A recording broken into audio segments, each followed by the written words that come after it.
Guys, Charlotte and head coach Biff Poggi parted ways on Monday, not even 2 years into his tenure. Interim head coach Tim Brewster says he expects his players to pour their hearts out on the field and win these 2 games. He also said nothing is off the table. Expect to see onside kicks, fake punts, reverse passes. He's got all the tricks up his sleeve today. The quarterback situation is absolutely the story for FAU. However, Coach Tom Herman emphasized this is not a quarterback battle. FAU may be nationally ranked, but Coach Dusty May is not taking this Tulsa team lightly. They're coming off back-to-back conference wins, and they also knocked off Wichita State midweek. Coach May saying their speed and agility may be a tough test for his Owls tonight. I spoke to Coach May just a few minutes ago and asked him his message to the team, and he said, "It's February. I want my guys to have fun. There's so much more basketball to be played ahead." It's a great night, Kyle. The story tonight is Jordan Skilkin will be looking to win back-to-back titles on the platform. If she can get it done, she'll be the first Longhorn to do it since Samantha Bromberg. Coach, it's been a week of change for this program. What does this win say about your men? It just says so much about the resilience of these guys. Definitely toasty warm down here. Just kidding, guys. The weather is definitely a factor. When I talked to Cornell coach Jenny Grapp before the game, she joked with me and said, "We practice outside in Ithaca. This weather is nothing. Our team is so ready for this game." As for the threat that Yale poses to them, they are so dominant on the draw, so containing them and trying to get those draw control wins for Cornell will be big. Coach May, what has made your defense so effective? I thought we were very disciplined. We stayed in front of the ball. We didn't bite on any shot fakes, and we tried to force them to score over us. What is your message to the team at the half? We have to take much better care of the basketball. Thanks, Coach. You played 2 quarterbacks in the first half. How do you evaluate their performances? Well, I thought Cam did pretty good. Again, he got banged up. You can tell Kaysen is nervous, and we got to settle him down. You got to get those guards going. Hubbard and Perry have a combined only 3 points, so FAU definitely needs that spark here in the second half. And if you're Stetson, you want to keep that zone tight.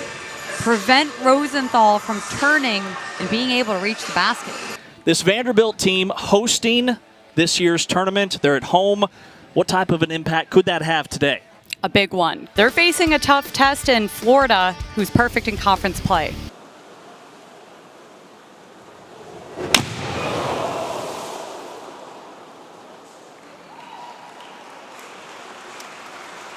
Looks like Boyle hit the platform and ended up going short.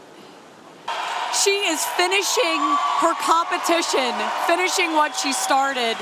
Talk about a competitor, a fighter. You see that emotion that she has on the 10-meter and the encouragement from not only the Texas Longhorns, but the entire pool. Talk about a fighter.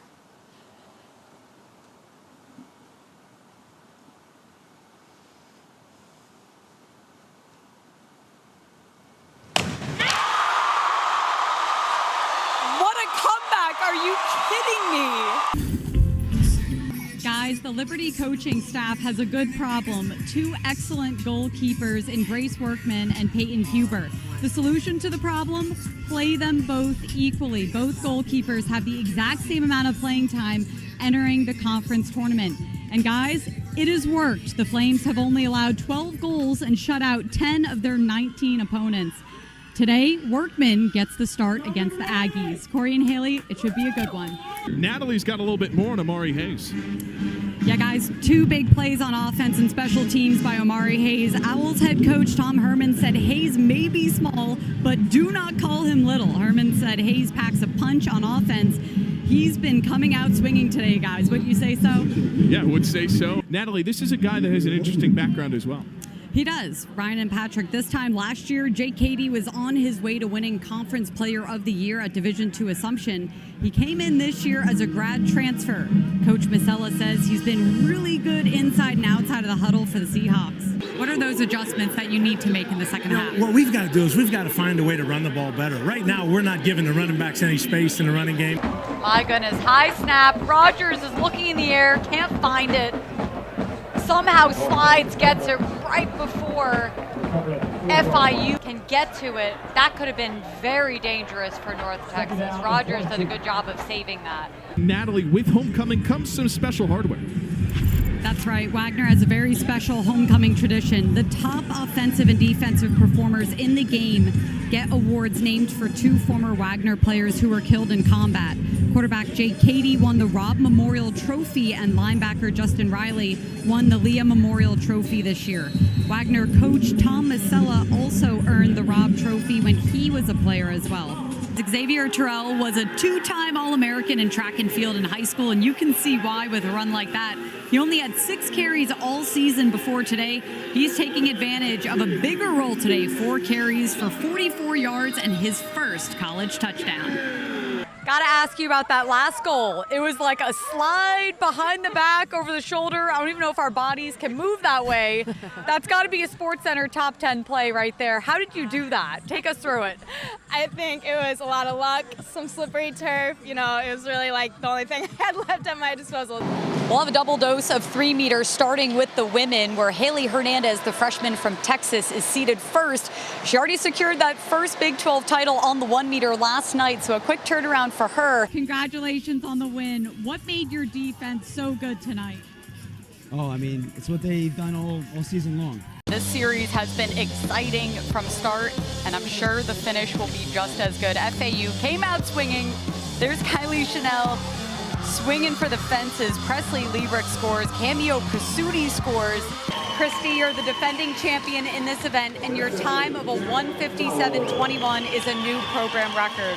Can you explain the emotions behind this win? I'm not gonna lie, before this race I was really extremely nervous. Amelia Kane challenged you there mid-race. How were you able to keep your composure? I think it was a fun race. I think it's good to have like a good competitor next to me. Unbelievable. Parrish underneath, ready to take it. Hubbard swats it. Just mean. On the other side for the Princeton University Tigers, Natalie, Corey Antonovsky, the senior, he's been dynamite this year. He's been the leader on offense for the Tigers with 18 points, and he's especially deadly on the power play where he's scored 5 of those 8 goals. The senior just needs 2 points to pass his career best of 19 from his sophomore season. He's assisted on the overtime game winner against Dartmouth in the 2020 ECAC playoffs. That was the last time the Tigers and Big Green met on the ice. Earlier this week, you called this group dangerous. How would you describe their fight today? Oh, dangerous. I mean, anyone who watched this game saw what this was. Today, we get the 1 meter championship. What are you looking forward to seeing? It's going to be exciting. FIU's Paige Burrell set a new meet record after prelims, and of course, she's facing the defending champion from SMU in Nicole Stambo. So it is going to be a battle. Walsh is off to a really fast start. You got a really nice close-up shot from our crew here of how still Walsh's head is the entire race, and her flip turns are so efficient.